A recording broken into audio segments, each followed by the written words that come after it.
आज हम देखेंगे mode of nutrition in heterotrophs.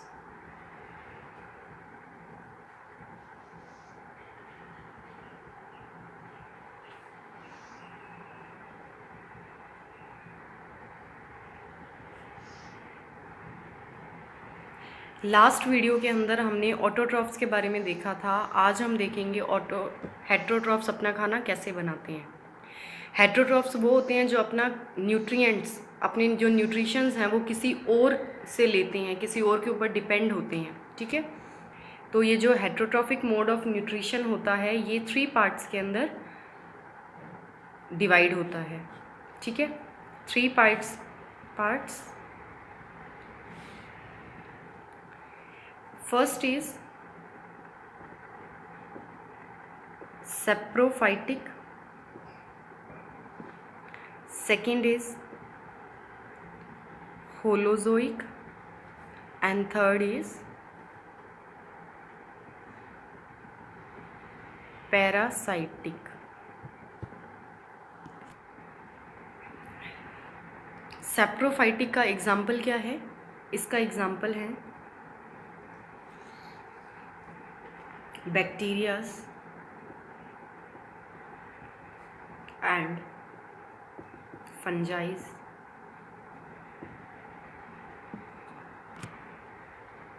Holozoic का एग्जाम्पल क्या है? Human beings.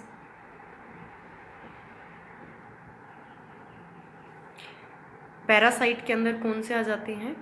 जो अपने होस्ट को मतलब कि डिस्ट्रॉय वगैरह नहीं करते।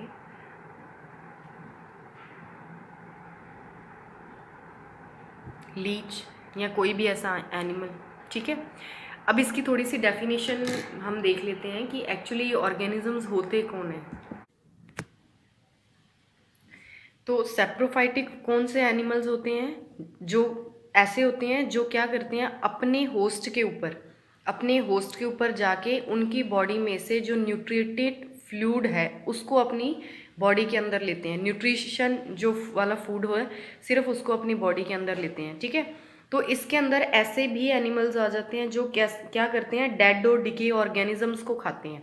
सेप्रोफाइट के अंदर क्या होता है, जो डेड और डिके ऑर्गेनिजम्स होते हैं उनकी बॉडी के अंदर जो न्यूट्रिशियस फूड होता है ये उसको क्या करते हैं, एब्जॉर्प्शन के थ्रू अपनी बॉडी के अंदर ले लेते हैं। ठीक है, तो इसीलिए इसका एग्जाम्पल क्या है, कुछ बैक्टीरियाज और फंजाई। ठीक है, फॉर एग्जाम्पल हम जैसे मशरूम खाते हैं ना, तो मशरूम भी एक पार्ट है फंजाई का। तो जो मशरूम होती है वो कहाँ पे ग्रो करती है? तो वो वहाँ पे ग्रो करती है जहाँ पे डेड और डिकेइंग और डिकम्पोज्ड मटेरियल पड़ा होता है उसके ऊपर वो ग्रो करती है। वो क्या करती है, सिर्फ जो ग्लूकोज का पोर्शन होता है वो सारा वो एब्जॉर्ब कर लेती है। ठीक है, नेक्स्ट है होलोजोइक मोड ऑफ न्यूट्रिशन। ये जो होलोजोइक मोड ऑफ न्यूट्रिशन के अंदर ऐसे ऑर्गेनिजम्स होते हैं जो किसी भी सॉलिड फूड को अपने माउथ के थ्रू अपनी बॉडी के अंदर लेंगे ताकि उनका ब्रेक डाउन हो सके। ठीक है, तो उनकी हैबिट और जो उनकी हैबिट है, उनका जो नेचर है उसके ऊपर डिपेंड करके इनको 3 पार्ट्स के अंदर डिवाइड कर दिया गया है होलोजोइक मोड ऑफ न्यूट्रिशन को। Very first holozoic mode of nutrition को डिवाइड किया है हर्बीवोरस।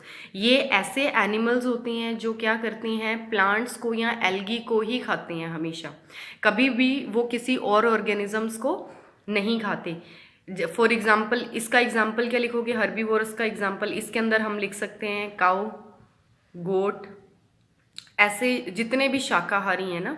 तो कार्निवोरस के अंदर ऐसे एनिमल्स आ जाते हैं जो सिर्फ फ्लैश खाते हैं, मतलब कि मांस वगैरह खाते हैं। ठीक है, इसके अंदर क्या आ जाते हैं एग्जाम्पल इसका, जैसे लॉयन वगैरह हो गए। ठीक है, लॉयन हो गया, टाइगर हो गया, ये क्या हो गए, सिर्फ मांसाहारी होते हैं, ये सिर्फ मांस को ही खाते हैं। Then omnivorous.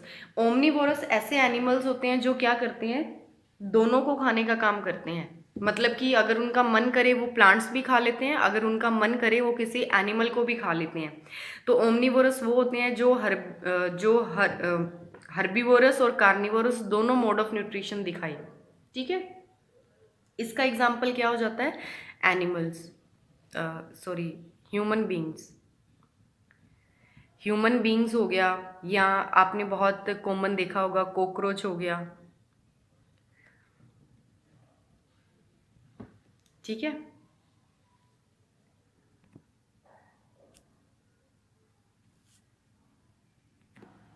नेक्स्ट हम बात करते हैं पैरासाइट के बारे में।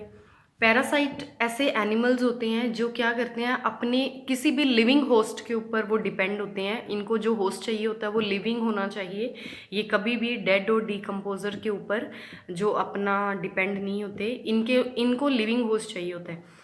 देखो होलोजोइक काफ़ी डिफरेंट है, लेकिन जो सेप्रोफाइटिक और पैरासाइटिक हैं ये थोड़े से कन्फ्यूज़न वाले हैं। इन दोनों के अंदर जो मेन लर्न करने वाली वो चीज़ है कि जो सेप्रोफाइटिक होते हैं इनका जो होस्ट होता है वो डेड होता है, ठीक है, होस्ट कैसा होता है, मरा हुआ होता है। लेकिन जो पैरासाइट होते हैं इनका जो होस्ट होना चाहिए वो कैसा होना चाहिए, लिविंग होना चाहिए, जिंदा होना चाहिए। फॉर एग्जाम्पल इसका हमने देखा, एक तो लीच क्या होती है, जोक है ना, जो खून पीती है, तो वो किसका, किसी भी लिविंग का। या फिर हम बोल सकते हैं मान लो किसी के सर के ऊपर जुएं हैं, है ना, तो वो जो जुएं हैं वो एज अ पैरासाइट है। तो वो जो लिविंग बीइंग है जिसके सर के ऊपर जुएं हैं वो एज अ होस्ट है उनके लिए। तो जो जुएं होती हैं वो सिर्फ लिविंग के अंदर होती हैं ना, जो डेड वाले होते हैं उनके अंदर नहीं होती। तो पैरासाइट तो वो जो लीच है या वो जुएं हैं ये सारे क्या हैं, ये एज अ पैरासाइट है। इनको लिविंग होस्ट की बॉडी में से ये क्या कर लेते हैं, अपना न्यूट्रिशन निकालते रहते हैं, ठीक है। ये तो हमने देखा इन तीनों की definition, saprophytic mode of nutrition की, होलोजोइक मोड ऑफ न्यूट्रिशन की और पैरासाइट मोड ऑफ न्यूट्रिशन की। अब हम स्टेप्स देखते हैं जो डिटेल के अंदर हमने करना है, that is holozoic mode of nutrition. इनके अंदर हम देखेंगे कि ये वाले जो एनिमल्स हैं या जो भी मतलब कि हैं इनके अंदर, वो अपना खाना किस तरीके से और किन स्टेप्स के थ्रू अपनी बॉडी के अंदर लेके हायर कॉम्प्लेक्स से स्मॉलर कॉम्प्लेक्स के अंदर तोड़ते हैं। तो हम इनके स्टेप्स की बात करते हैं। फिर हम देखेंगे steps involve in holozoic mode of nutrition. इसमें जो वेरी फर्स्ट स्टेप है उसको बोला जाता है इंजेशन। मतलब कि जब कोई भी लिविंग ऑर्गेनिज्म है, जब वो अपने माउथ के अंदर खाने को डालेगा उस स्टेप को क्या बोला जाएगा, ingestion. Second step is digestion, कि उनके बॉडी के अंदर, उनकी बॉडी के अंदर जाने के बाद क्या होंगे, वो जो लार्ज कॉम्प्लेक्स है वो स्मॉल कॉम्प्लेक्स के अंदर टूटेंगे, ठीक है। वो हम आगे डिस्कशन करेंगे कौन से लार्ज कॉम्प्लेक्स होते हैं, कौन से स्मॉल कॉम्प्लेक्स के अंदर वो टूटते हैं। थर्ड हम बात करेंगे इस जो स्टेप इन्वॉल्व होता है एसिमिलेशन, कि जो स्मॉल कॉम्प्लेक्स के अंदर फूड टूटा है, ठीक है, वो कैसे हमारे हर एक सेल के पास जाएगा, उस स्टेप को क्या बोला जाता है, एसिमिलेशन या फिर एब्जॉर्प्शन। जो फोर्थ स्टेप हम इसका देखेंगे उसके अंदर हम देखेंगे इजेशन या एक्सक्रीशन। इजेशन मतलब अपनी बॉडी से बाहर, अब यूजफुल चीज़ें तो उन्होंने क्या कर ली, एब्जॉर्ब कर ली, ठीक है। अब जो बचा हुआ चीज़ है वो क्या है, जो वेस्ट मटेरियल है उनकी बॉडी का वही है, तो वो क्या हो जाएगा, इजेक्शन या एक्सक्रीशन, ठीक है। तो अब सबसे पहले हम इन्हीं स्टेप्स को ह्यूमन के अंदर देखेंगे। ह्यूमन के डाइजेस्टिव सिस्टम की हम बात करेंगे कि ह्यूमन का डाइजेस्टिव कैसे होता है और उसके अंदर ये स्टेप्स किस तरीके से काम आते हैं।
So this is the diagram of digestive system in human beings. इसमें हम सबसे पहले देखते हैं कि खाना किस तरीके से जाता है। खाना सबसे पहले माउथ के अंदर आता है। ये माउथ क्या है, एक transversal slit like external opening है हमारी बॉडी के अंदर। वहाँ से खाना जैसे ही बक्कल कैविटी के अंदर आता है, तो बक्कल कैविटी के अंदर खाना आते सार सलाइवरी ग्लैंड अपना जो सलाइवा होता है वो सिक्रीट कर देता है, और सलाइवा सिक्रीट करने के बाद ये जो खाना है ये यहाँ पे स्मॉल पार्टिकल्स के अंदर with the help of teeth, वो छोटे छोटे पार्टिकल्स के अंदर क्या होता है, टूट जाता है। टूटने के बाद जो खाना होता है वो फेरिंग्स के अंदर चला जाता है।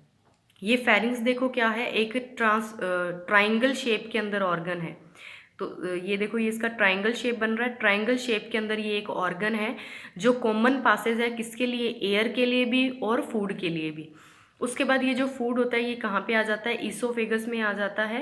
लेकिन इससे पहले यहाँ पे एक कवरिंग होती है, कार्टिलेज बोन की होती है। ये जो कार्टिलेज बोन होती है, फ्लेक्सिबल बोन्स होती हैं, उसका ये एपिग्लोटिस बना होता है। ये एपिग्लोटिस किस में काम में आता है, ये एपिग्लोटिस एक्चुअली हमारी जो विंड पाइप होती है, कि जब हम खाने को हमारे माउथ के अंदर नीचे लेके जाते हैं तो ये कवर हो जाता है हमारे विंड पाइप के ऊपर, जिसकी वजह से क्या होता है, जो खाना होता है वो डायरेक्टली हमारे फूड पाइप में आ जाता है, हमारी किसमें, विंड पाइप के अंदर नहीं जाता। यहाँ से फिर जो खाना होता है वो ईसोफेगस के अंदर आ जाता है। ये जो ईसोफेगस होती है ये लेंथ के अंदर 25 सेंटीमीटर लॉन्ग होती है। यहाँ से लेके यहाँ तक इसका जो साइज़ होता है वो 25 सेंटीमीटर होगा। नैरो होगी, मतलब कि पतली ये होगी। और इसकी ये जो वॉल है ये कैसी होगी, बहुत ही ज़्यादा मस्कुलेचर होगी। यहाँ पे बहुत मसल्स काम करेंगी, क्योंकि जो ईसोफेगस होता है उसने क्या करना होता है, पेरिस्टैटिक मूवमेंट्स करनी होती है। पेरिस्टैटिक मूवमेंट्स इन मसल्स की वजह से ही होती है, इन मूवमेंट्स की वजह से, ये जो पेरिस्टैटिक मूवमेंट्स हैं इनकी वजह से ही जो खाना होता है, जिसको हम ईसोफेगस में आने के बाद बोलस बोल देते हैं, ये जो बोलस होता है ये पेरिस्टैटिक मूवमेंट की वजह से ही फूड पाइप से स्टमक के अंदर जाता है। ये जो फूड पाइप होती है ये कहाँ पे ओपन होती है, जाके स्टमक के अंदर ओपन होती है। तो हम ऐसे भी बोल सकते हैं ईसोफेगस एक ऐसा कनेक्शन है जो फेरिंग्स को और स्टमक को जोड़ने का काम कर रहा है। ठीक है, इसका सिर्फ एक ही काम होता है, ये फूड को यहाँ से उठा के सिर्फ यहाँ पे स्टमक के अंदर लेके आती है। ठीक है, स्टमक देखो ये कितना होता है, ये 13 सेंटीमीटर लॉन्ग होता है, और वाइड कितना होता है, ये 15 सेंटीमीटर वाइड होता है। इसका ये जो वाइड है ये 15 सेंटीमीटर है, और यहाँ से लेके यहाँ तक की इसकी जो लेंथ देखी जाए तो ये 13 सेंटीमीटर है। जो स्टमक होता है वो 3 पार्ट्स के अंदर डिवाइड हुआ होता है, फंडस, कार्डिक और पाइलोरिक। इसकी ये जो मेम्ब्रेन होती है वो बहुत ही ज़्यादा मस्कुलेचर होती है, क्योंकि यहाँ पे इन्होंने क्या करना होता है, जितना भी फूड होता है उसको क्या करना होता है, मिक्स करना होता है। और ये है गैस्ट्रिक ग्लैंड। ये जो गैस्ट्रिक ग्लैंड्स है ये क्या करते हैं, कुछ एंजाइम्स हमारी बॉडी के अंदर सिक्रीट करते हैं। वो कौन कौन से एंजाइम्स हैं, एक है HCl, एक है म्यूकस और एक है पेप्सिन। तो क्या होता है, जैसे ही खाना हमारे स्टमक के अंदर आ जाता है, इसकी जो वॉल है, यहाँ पे जो गैस्ट्रिक ग्लैंड्स प्रेजेंट है वो सबसे पहले क्या करेंगे, HCl को रिलीज़ करेंगे। HCl को रिलीज़ करने की वजह से क्या हो जाएगा, यहाँ का जो pH है वो हाई हो जाएगा। pH हाई होने की वजह से जितने भी बैक्टीरियाज जो गलती से हमारे माउथ के थ्रू हमारे स्टमक के अंदर आ गए हैं, या हमारे खाने के थ्रू हमारी बॉडी के अंदर आ गए हैं, वो सभी क्या हो जाते हैं, डिस्ट्रॉय हो जाते हैं। और डिस्ट्रॉय होने के बाद जब यहाँ पे pH बहुत ज़्यादा हो जाता है तो क्या हो जाता है, हमारा जो गैस्ट्रिक ग्लैंड है उसी में से 2 एंजाइम्स और रिलीज होते हैं, that is mucus and pepsin. ये जो म्यूकस और पेप्सिन है ये दोनों क्या करते हैं, HCl तो होता है एसिडिक, और म्यूकस और पेप्सिन कैसे हैं, बेसिक है नेचर के अंदर। तो ये दोनों जब सिक्रीट होंगे तो एसिड और बेस जब मिलते हैं तो वो क्या करते हैं, एक न्यूट्रल pH मतलब कि बनाते हैं। तो क्या हो जाएगा, अब स्टमक का जो pH हो जाएगा वो न्यूट्रल हो जाएगा, क्योंकि बेसिक जो एंजाइम जो यहाँ पे एंजाइम्स थे वो रिलीज़ हो चुके थे, जिसकी वजह से न्यूट्रलाइज हो जाएगा। न्यूट्रलाइज होने की वजह से यहाँ की जो वॉल्व है वो क्या नहीं होगी, डिस्ट्रॉय होगी नहीं होगी। अगर मान लो HCl यहाँ पे ज़्यादा सिक्रीट होता रहेगा तो ये वॉल कैसी हो जाएगी, डिस्ट्रॉय हो जाएगी। ठीक है, तो जब यहाँ पे जो नेचर है वो कैसा हो गया, न्यूट्रलाइज हो गया, तो उस वक्त क्या हो जाएगा कि ये जो खाना है वो किसके अंदर चला जाएगा, स्मॉल इंटेस्टाइन के अंदर चला जाएगा। अच्छा, एक बात और, ये जो पेप्सिन है ये क्या करता है, हमारी बॉडी के अंदर जो भी प्रोटीन्स होते हैं उनको अमीनो एसिड के अंदर ब्रेक डाउन करने का काम करता है। अब जितना भी खाना है वो सारा कहाँ पे चला जाएगा, स्मॉल इंटेस्टाइन में चला जाएगा। स्मॉल इंटेस्टाइन के 3 पार्ट्स होते हैं, ड्यूडेनम, जूजेनम एंड इलियम। ठीक है, स्मॉल इंटेस्टाइन के कितने पार्ट हैं, 3 पार्ट्स हैं, ड्यूडेनम, जूजेनम और इलियम। खाना सबसे पहले ड्यूडेनम के अंदर आता है। ड्यूडेनम के अंदर खाना आता है, उसके साथ साथ क्या होता है, जो पैनक्रियाज ग्लैंड होता है और जो लीवर ग्लैंड होता है, ये दोनों अपनी जो सिक्रीशन होती हैं वो यहाँ पे डालते हैं। लीवर क्या सिक्रीट करेगा, बाइल जूस सिक्रीट करेगा, और जो पैनक्रियाज होगा वो पैनक्रियाटिक जूस सिक्रीट करेगा, जो कहाँ पे आ जाएगा, स्मॉल इंटेस्टाइन में आ जाएगा। स्मॉल इंटेस्टाइन में आने के बाद जब ये भी अपना सिक्रीशन डाल देगा और ये भी अपना सिक्रीशन डाल देगा, तो जितने प्रोटीन्स हैं वो सारे अमीनो एसिड के अंदर चेंज हो जाएंगे, जितने कार्बोहाइड्रेट्स हैं वो मोनोसैकेराइड के अंदर चेंज हो जाएंगे, और जितने फैट हैं वो फैटी एसिड के अंदर क्या हो जाएंगे, चेंज हो जाएंगे। तो ये सभी क्या है, लार्ज कॉम्प्लेक्स हैं जो हमने अपनी बॉडी के अंदर लिए थे। ये सब इन एंजाइम्स की वजह से स्मॉल कॉम्प्लेक्स के अंदर टूट जाते हैं ताकि हमें एब्जॉर्प्शन करने में क्या हो, आसानी रहे। तो ड्यूडेनम के अंदर क्या हो जाएगा, ये सभी जो लार्ज कॉम्प्लेक्स है स्मॉल के अंदर टूट जाएंगे। टूटने के बाद जो खाना है ड्यूडेनम में जाएगा, ड्यूडेनम से जूजेनम में जाएगा, और जूजेनम से इलियम के अंदर आ जाएगा। तो ये एंडिंग पार्ट है किसका, स्मॉल इंटेस्टाइन का। स्मॉल इंटेस्टाइन के अंदर एक विलाई भी पाई जाती है। ये जो विलाई होती है ये क्या होता है, इस तरीके से थोड़ा सा उभार होता है इसकी स्किन के अंदर, और ये जो विलाई होती है ये क्या करती है, जो भी हमारे स्मॉल कॉम्प्लेक्स थे, कौन से अमीनो एसिड, मोनोसैकेराइड और फैटी एसिड, इनको क्या कर देती है, ये अपने अंदर ले लेती है, और अपने अंदर लेने के बाद ब्लड सर्कुलेटरी सिस्टम के अंदर भेज देती है। तो जो यूजफुल चीज़ें हैं वो कहाँ पे चलेगी, ब्लड सर्कुलेटरी सिस्टम के अंदर चलेगी।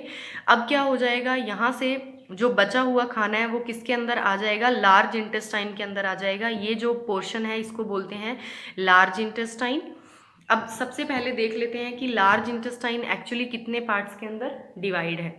अगर हम बात करें तो ये देखो, ये जो लार्ज इंटेस्टाइन होती है ये 3 पार्ट्स के अंदर डिवाइड होती है, that is caecum, colon and rectum. जो कोलन होता है वो 4 पार्ट्स के अंदर डिवाइड होता है, ascending colon, transversal colon, descending column and sigmoid. तो खाना सबसे पहले सीकम के अंदर जाएगा। तो सीकम का एक पार्ट होता है वर्मीफॉर्म अपेंडिक्स, ये एज ए वेस्टिजियल ऑर्गन हो गया अभी, ठीक है। तो ये पार्ट्स होते हैं लार्ज इंटेस्टाइन के। अब देखते हैं यहाँ पे, तो अब खाना कहाँ पे आ जाएगा, सीकम के अंदर आ जाएगा। सीकम का एक पोर्शन होता है वर्मीफॉर्म अपेंडिक्स। ये वर्मीफॉर्म अपेंडिक्स अभी तो वेस्टिजियल है। वेस्टिजियल मतलब इसका कोई भी काम नहीं है, हम इसका काम नहीं लेते, जो हमारे पूर्वज थे वो इसका यूज़ लेते होते थे, ठीक है। तो अभी क्या हो गया, इसके अंदर क्या होता है, कई बार गलती से कुछ फूड पार्टिकल्स चले जाते हैं।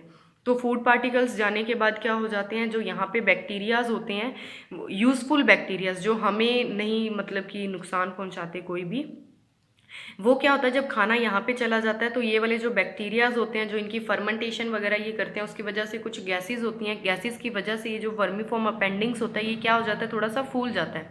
तो फूलने की वजह से ये पेन करने लग जाता है। तो इसकी वजह से अगर इसको यहाँ से हम कट आउट भी कर दें हमारे लार्ज इंटेस्टाइन से, तो हमें कोई भी फर्क नहीं पड़ेगा। तो जिनके ये पेन करता है इसको क्या कर देते हैं, यहाँ से कट आउट कर देते हैं, तो कोई भी नुकसान नहीं होता। तो खाना सीकम से जाके किस में जाएगा, असेंडिंग कॉलन में जाएगा, यूं ऊपर की तरफ असेंडिंग कॉलन में जाएगा, असेंडिंग कॉलन से ट्रांसवर्सल कॉलन में जाएगा, ट्रांसवर्सल कॉलम से यहाँ पे डिसेंडिंग कॉलन में जाएगा, डिसेंडिंग कॉलम से सिग्मोइड में जाएगा।